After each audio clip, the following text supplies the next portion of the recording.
Tout le monde est né de nouveau. Tout le monde va à l'église. Mais pourquoi tout le monde reste célibataire? Et puis, quand quelqu'un ose sortir du célibat, ce n'est que pour une question de temps avant qu'il ne redevienne encore célibataire après avoir divorcé.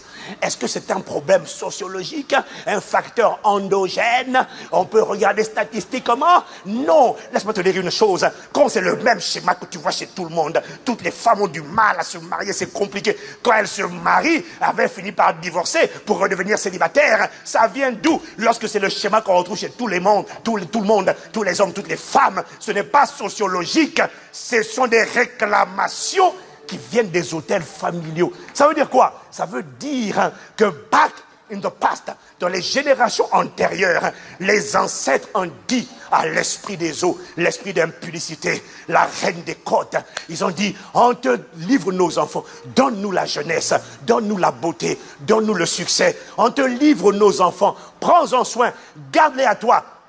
Et la reine des côtes, l'esprit des eaux, a dit, vous me les donnez? Oui, ils sont à toi. Et la reine des côtes, donc, ce sont... Ah d'accord, donc j'ai des maris, j'ai des femmes, ils m'appartiennent, ils sont à moi. Et l'alliance était légale avant ta nouvelle naissance. Et voilà pourquoi, en fait, le but de ces esprits-là, c'était de faire de toi un eunuque du diable. Ça veut dire une personne qui ne se marie pas.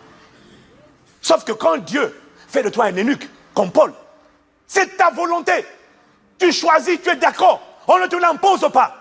Dieu ne te l'impose pas. Dieu dit, celui qui marie sa fille fait bien, celui qui ne la marie pas fait mieux. Mais si vous brûlez, mariez-vous. Il n'y a aucun problème. Dieu ne te fera pas de problème. Mais les démons disent non.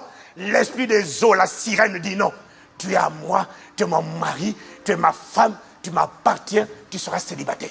Pourquoi? Parce que tu es déjà marié. Lokata Mamro Sokaha.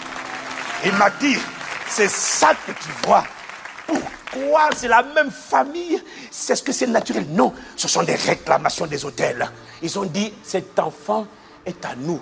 Tu vas servir de véhicule pour nous. Tu pratiqueras l'impudicité, tu vas coucher à gauche, tu vas coucher à droite. On parlera de ci, on parlera d'impudicité, d'inceste dans ton histoire. Tu m'appartiens, tu es à moi.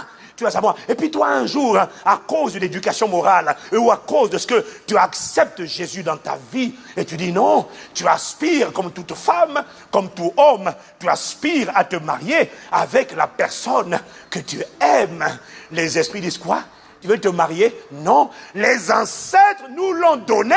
Elle n'a pas le droit de se marier. Et puis toi, tu dis non, moi je vais me marier. Mais avant même le mariage, ils sont en train de t'envoyer des signaux. Parce qu'avant même que tu te maries, la nuit, tu fais des rêves érotiques, tu fais des rêves impurs. Ils sont en train de te lancer un signal. Attention, je suis là, tu m'appartiens, c'est moi qui suis là pour te satisfaire sexuellement, tu comprends? Tu n'as pas besoin de mari, de femme. Et alors toi tu te lèves, tu comprends pas, qu'est-ce qui m'arrive? Oh, je veux pas de ça, je veux me marier avec la personne que j'aime. Alors tu décides de te marier avec la personne que tu aimes. Mais pour eux, tu viens de transgresser les termes de l'alliance qui a été conclue avec les ancêtres. Parce que les ancêtres ont dit, ils seront à toi. Alors, pourquoi est-ce que tu souffres? Pourquoi est-ce que tu es oppressé? Parce que les démons sont en train d'appliquer les pénalités. Ils sont en train de dire, ah non, tu vas venir de force. Alors tu sens des forces qui t'oppressent, qui te tirent. Tu ne comprends pas d'où ça vient, c'est un combat. C'est quoi ce combat? Les réclamations des hôtels.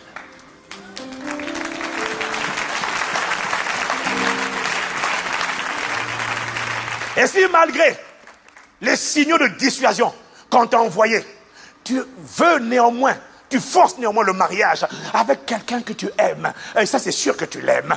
Frère, tu aimes cette sœur. Sœur, tu aimes ce frère. Les démons vont dire quoi?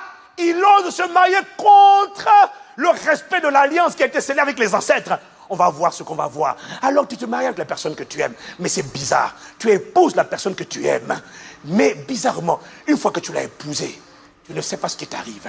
Pour un petit truc de rien, tu te mets en colère, mais d'une colère incompréhensible. Mais pourquoi est-ce que tu aimes cette personne? Tu commences à la mépriser, tu commences à injurier, tu ne sais pas pourquoi, brusquement, tu ne supportes pas cette personne. Mais tu l'as en horreur, elle te dégoûte, tu ressens du dégoût à l'intérieur de toi pour une personne à laquelle tu as dit oui, je promets de t'aimer. Mais quand tu le vois, quand tu la vois, il t'énerve, elle t'énerve, tu n'arrives pas à expliquer. Mais